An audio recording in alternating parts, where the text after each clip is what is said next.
কাল রাত্রে হঠাৎ ঠিক হলো সকাল সকাল দক্ষিণেশ্বর যাব। তাই সকালবেলা তাড়াতাড়ি ঘুম থেকে উঠে চলে আসলাম রিষ্টা রেলগেটে। রেলগেট মানেই তো আমাদের রিষ্টার নাম করা, দাঁড়াতেই হবে। তাই দুজনে মিলে একটু ফটো তুলে নিলাম। এত বিরক্ত লাগে রেলগেট পড়ে থাকলে, তাই দাঁড়িয়ে আছি। এবার সবাই পারাপার করছে। কিছুক্ষণ পর রেলগেট থেকে বেরিয়ে আসলাম। বেরোতে বেরোতে রাস্তা যেতে যেতেও ফটোশ্যুট। তারপর চলে আসলাম আমরা সেই উত্তরপাড়া গেটে।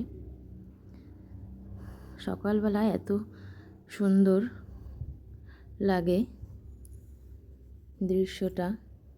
চলে আসলাম আস্তে আস্তে বালি ব্রিজে।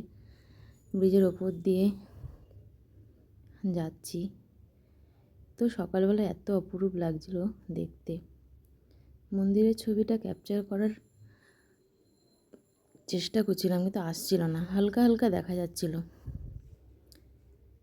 খুব ভালো লাগছিল সকালবেলা যেতে।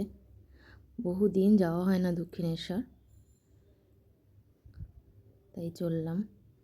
ওই দেখা যাচ্ছে মায়ের মন্দিরের চূড়া।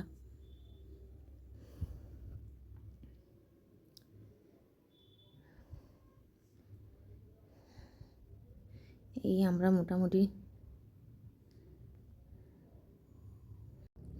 ঢুকে গেলাম দক্ষিণেশ্বরের এই গেটে। আপনারা দেখতেই পাচ্ছ, গেটে ঢুকে গেলাম। এইবার তো গাড়ি রাখতে হবে।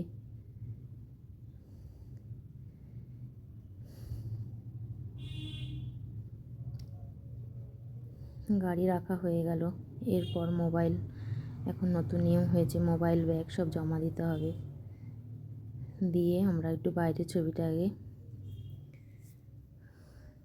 তুলে নিলাম।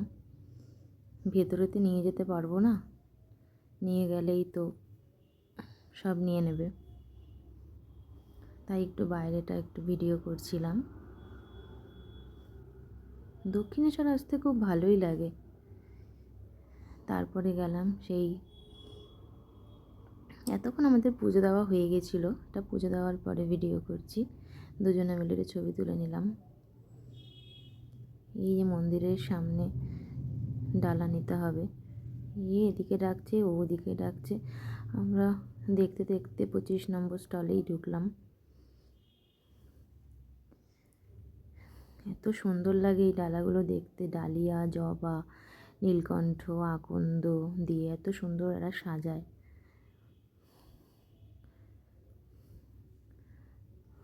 আমাদের তখন পুজো হয়ে গেছে। এইবার আমরা মন্দিরের পেছনে যে একটা জায়গা আছে, এখানে এসেছি। মানে যেখানে বিভিন্ন ঠাকুরের মূর্তি, শাখা, শঙ্খ, অনেক জিনিস পাওয়া যায়। ভেবেছিলাম কিছু কিনবো, কিন্তু আর সেই জিনিসটা পেয়ে উঠলাম না। তার মাঝখানেও একটা ফটোশ্যুট করে ফেললাম দুজন মিলে।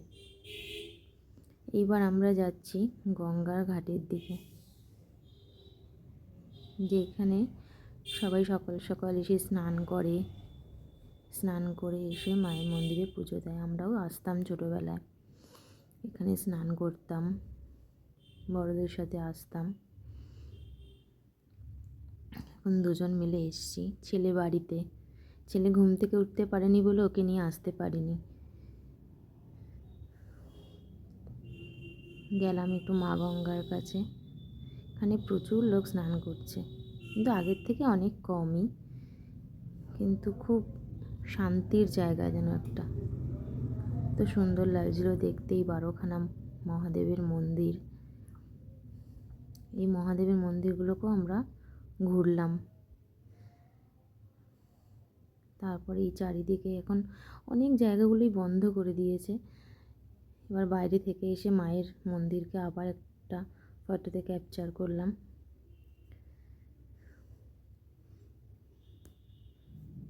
এরপর সে যেটা না বললেই নয়, কচুরি। এটা না খেলে দক্ষিণেশ্বর আসাটাই অসম্পূর্ণ থেকে যায়। আবার তার সাথে ধোসাও নিয়ে নিলাম। এটা খেতে খেতেও দুজনে আবার ফটোশ্যুট করলাম। বাই বাই, দেখা হবে নেক্সট ভিডিওতে। টাটা।